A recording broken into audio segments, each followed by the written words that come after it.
decided that they are not happy and they will go to the street to express that they no longer want to stay at home, they want to go back to school. I reached out to them, knowing fully well that we're already in trouble and that the students and all of us must be part of the solution, and requested of them not to go to the street and that I will reach out to you, sir. And I know very well that we'll be meeting last week during the Sun Award in Lagos. And when we met on Saturday, I reached out to you and the Chief Whip requesting if you could give a window to meet. And you immediately gave today and you kept your word. You are a man of your word. It is no longer news, sir, that the ASUU is on strike. All of us know it. But we ask ourselves, what do we do? There has to be an answer to the problem. If you have a boil and you pretend you have no boil, you are only ignoring what could not be ignored. Your Excellency, we have a big boil in our armpit, and we must do everything we need to do to take care of it. We have a challenge, and when as a family, and we treat family problem as family problem without aggravating it.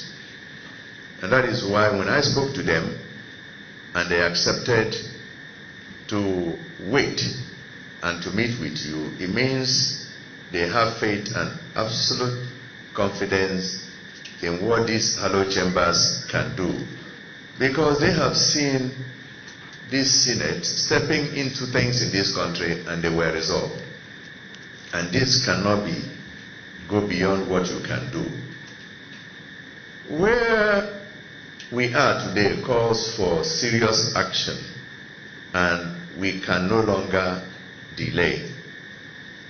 Many students who are supposed to have graduated 4 years ago are still in school, and some, their parents are pensioners, are not receiving pension. Some of them, their parents are working and no salaries. And so, sir, what they have come to do with you is to share with you and ask that there should be solution. And I want to hand over to them to tell you and ask of you how you can help them. NANS. We are here to meet our Father, and we believe there will be a solution to the problem in our higher education sectors in this country. Father, in 2020, Nigerian students were told, those of us in public university, were told before the pandemic came up. After the pandemic, we were still at home for good 9 months. We remains closed a session in 2020. Believing in 2021, most of our management of our school were trying to augment and meet up with the academics calendar that has been, disclosed to. We move from there.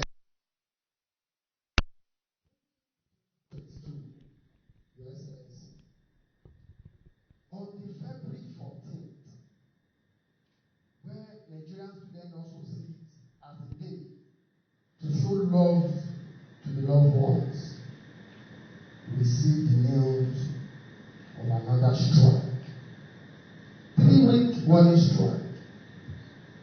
Then we began to engage the leadership of ASUU, trying to reach out to the leadership, particularly the Minister of Education, to see how the 3-week warning strike, that within it, pains will be resolved.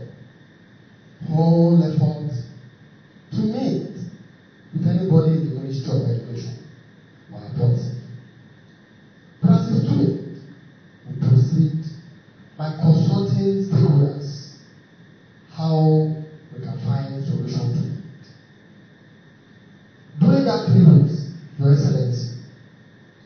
make sure that we follow all the principles of the 3C, which is consultation. We also consolidate, and we felt we have no option when ASUU roll it over to also tell our students to show a little energy in us by coming into the street. Your Excellency, we were in the street of Abuja here, while other students were in the streets in their various states. Fortunately, we met with the Minister of Education, who we have been trying to meet before we came into the street. And our meeting with the Minister of Education was inconclusive. And as a student, we also went back again for another consultation and consultation. Thereafter, we met with the Minister of Labor. He also explained the side of the government. We also met with the ASUU. But we discovered one thing, as we saw, that Nigerian students have always been the one bearing the brunt of this incessant strike. We also discover again there is a supremacy battle between the Ministry of Education and the ASUU. As such, we discover that our case has now turned to where two elephant fight, the grass of fight. Your Excellency, it was a joke. This strike was complete 3 months. No solution. Nobody is talking. No, we have exhausted all our means. We met with the incoming president, we met with individual, and we felt there is nothing we can do.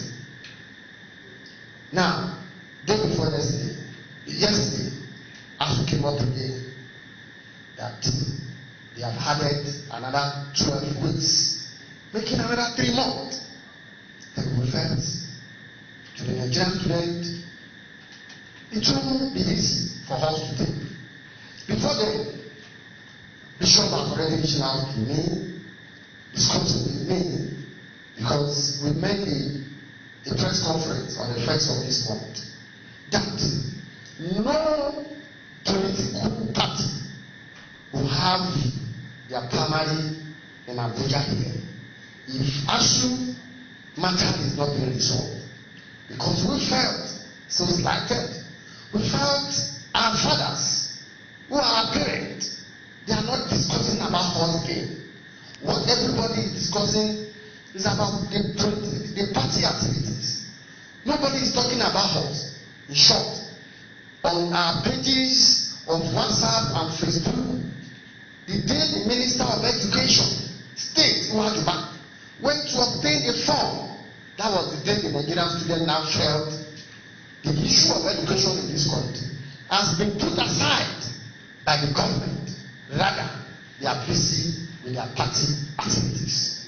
If a man who is being saddled with the responsibility to be a watchdog over a ministry can neglect a 3-month-old strike, rather, what next to him is to be discussing about how we want to rebuild the Nigeria, that the future of Nigeria, we are the future of this country, we are the tomorrow of this country, but our life is no longer being discussed by our fathers. Then we felt something was happening.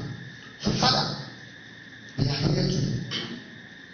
That there is need, because the ASUU are saying they don't have the trust in the Ministry of Education that is dealing with them. We want to suggest, Father, as our father and as number 2, the number 3 man in this country, the Senate President, we want you to help us to intervene in this matter. We understand that the President Muhammadu Buhari is busy, but we know, seeing you today, we have seen the President Muhammadu Buhari, and our message is so short and clear.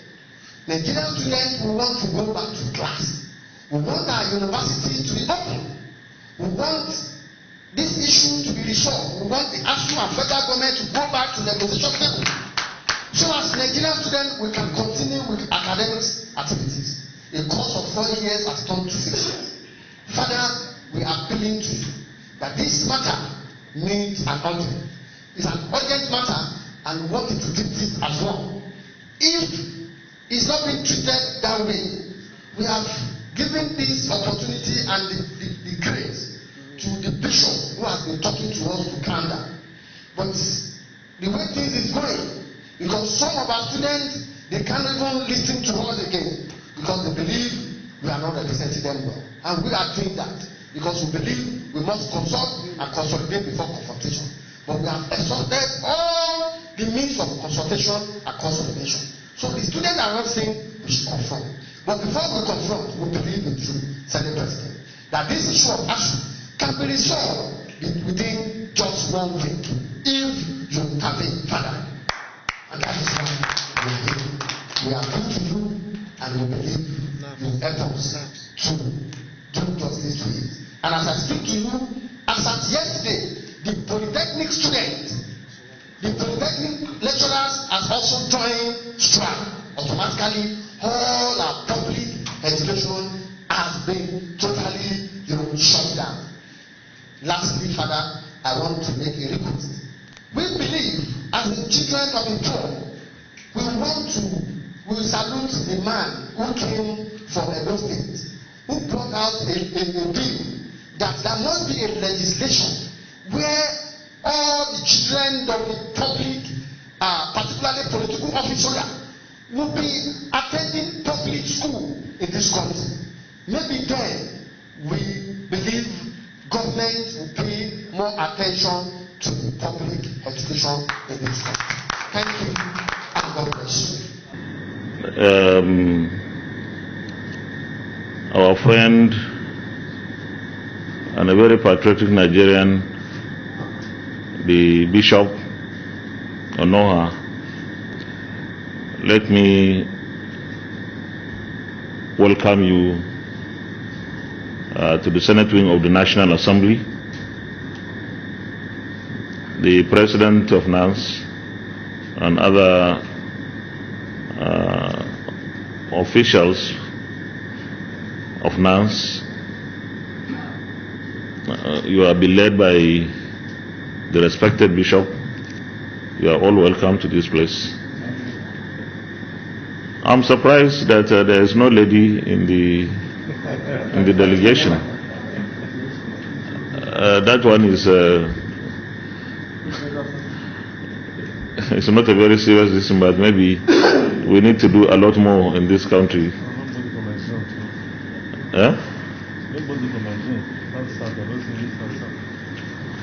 Okay.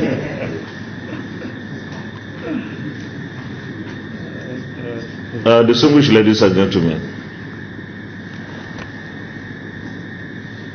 Bishop, when we met in Abia, was it in Item? Yes, in Item.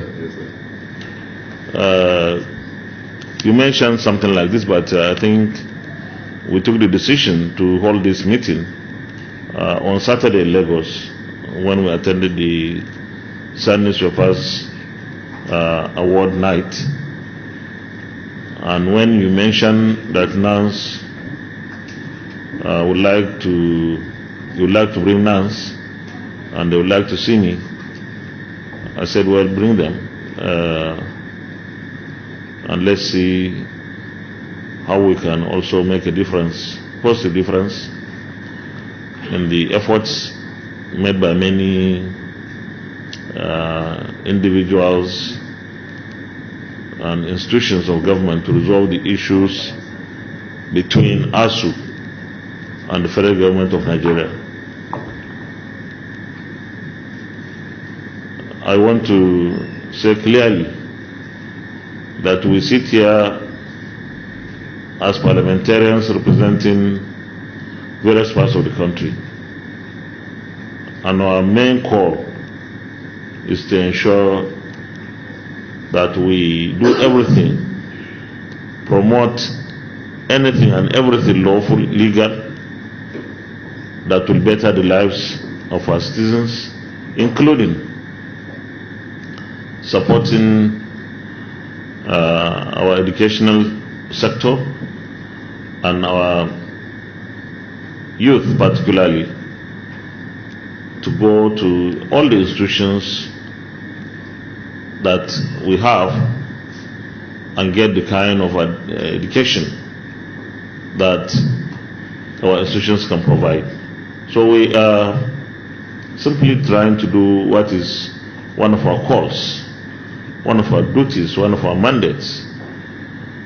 And this is not an extraordinary thing to do. The story of this crisis will show that at one point the Senate intervened. I recall we had sessions here with ASUU and the federal government, and probably our intervention was what even first brought about getting some 20-30 billion for ASUU, academic and allowance and other things, and before the thing went somewhere and a deterioration of some sort happened. I think eventually ASUU disagreed with the federal government and they have not been able to resolve. I want to be very frank, and if anyone finds what I will say not palatable, I'm sorry. That's how I think I should address this issue. The so-called 2009 agreement signed, for me, is the main cause of the problem. That agreement shouldn't have been signed. It shouldn't have been signed, because there was no way government would provide those kind of resources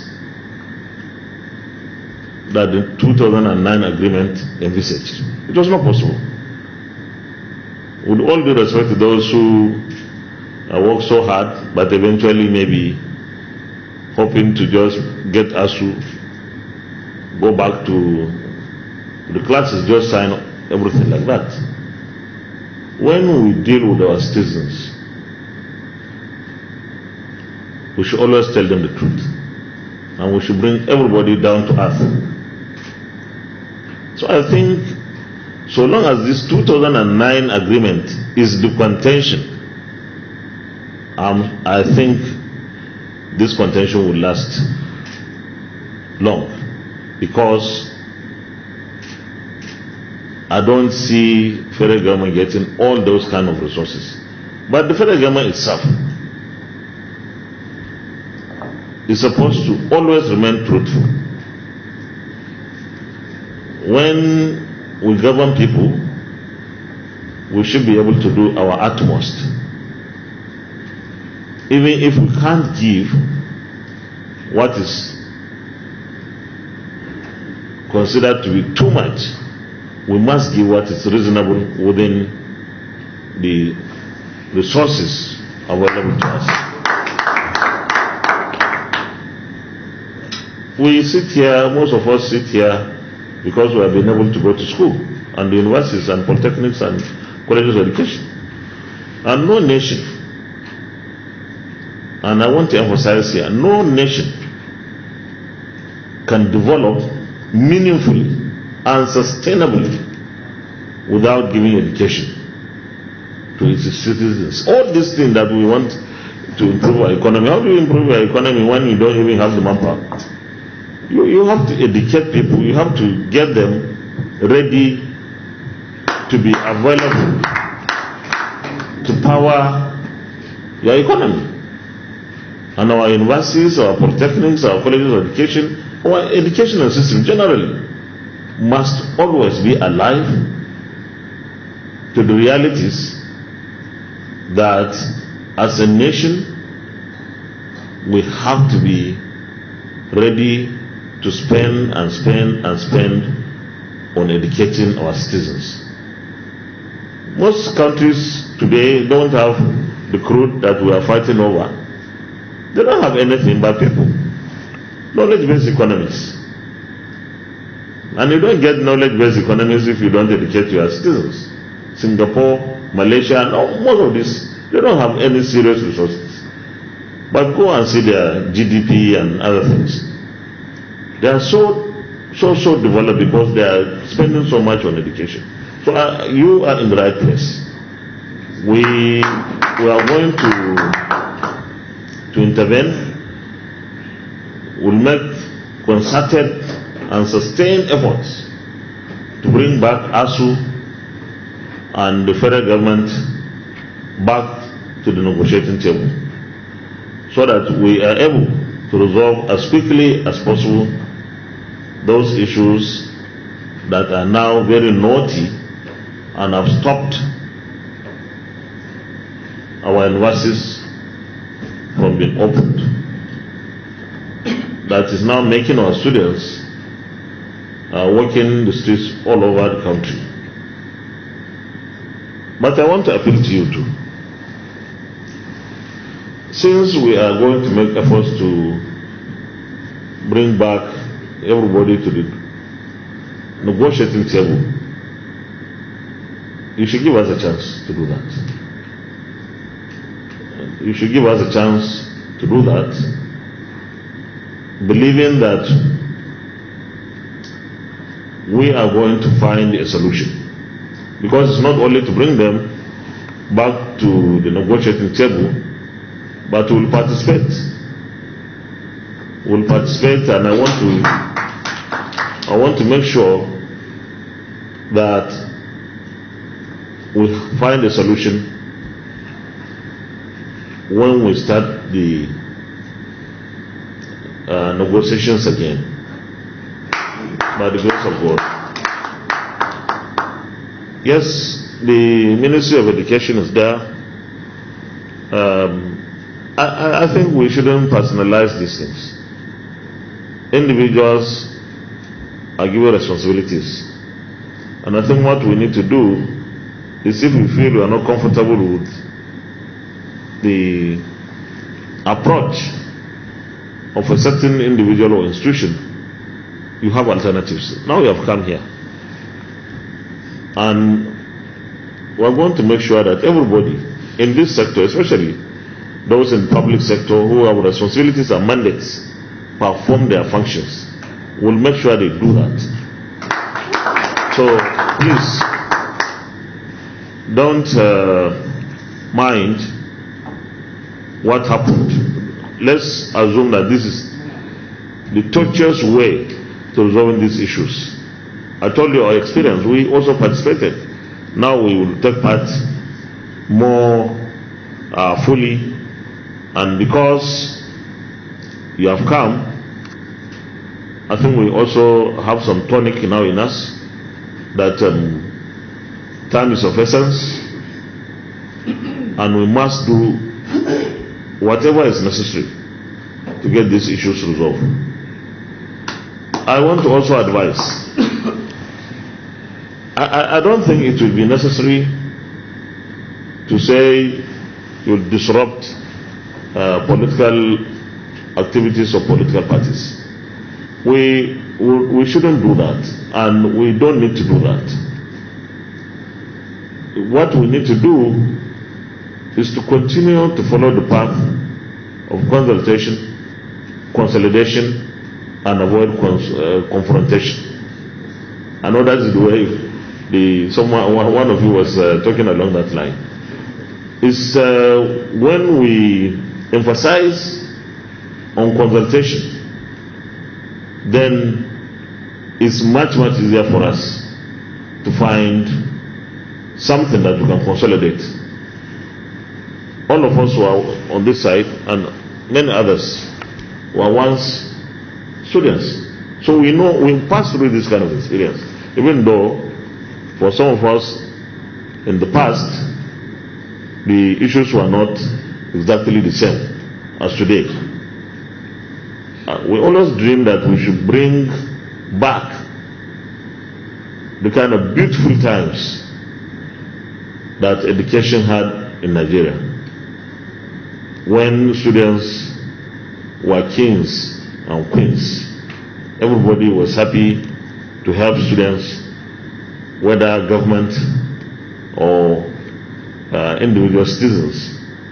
And I think it's something that is possible. So please, let's work more on consultation and think less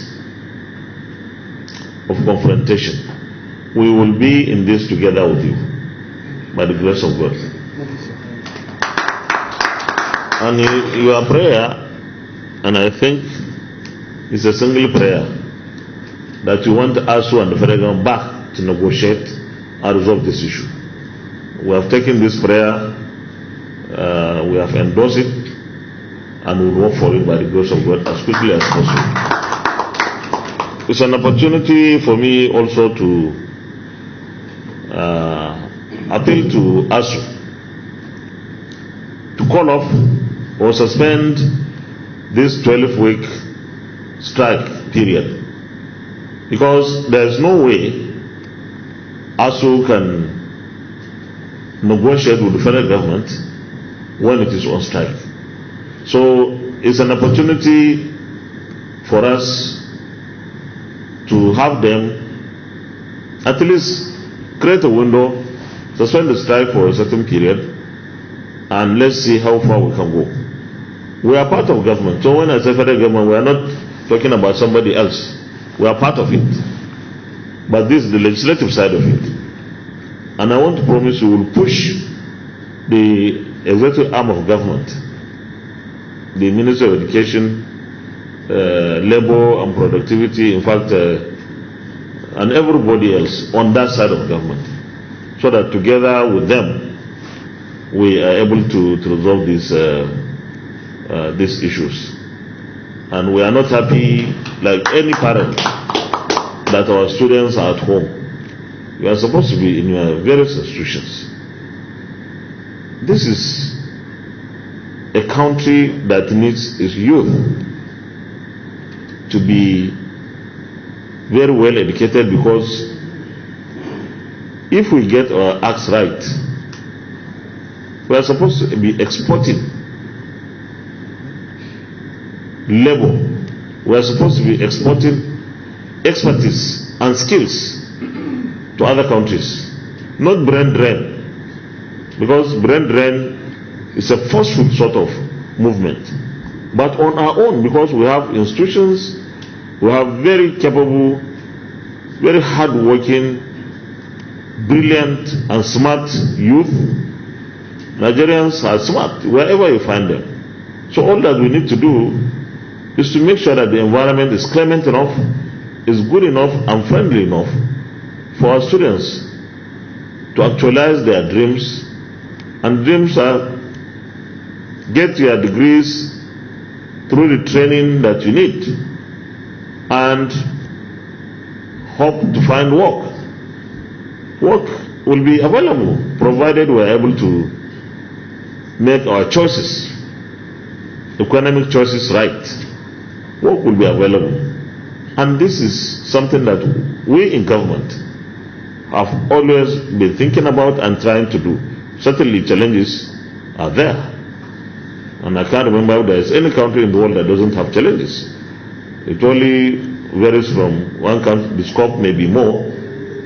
And of course, no challenge is insurmountable. And I want to think positively that we are going to resolve this issue as soon as possible by the grace of God.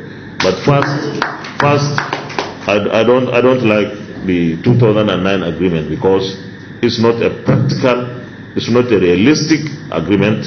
Somebody just wanted ASUU to go back to the classrooms and just sign everything there. ASUU may not like to hear what I'm saying, but this is the truth. We must understand that there are things that when we promise we should do, or we must do, and it's government fault to sign things that it knew was going to be difficult to implement. ASUU would accept realities, and that is, I think, going to be the starting point. And government must not be selfish, because we are not talking about ASUU, we are talking about our citizens, our youth, our students, not ASUU. ASUU is only there in the middle, not them. So I want to thank you, Bishop, for your patriotism.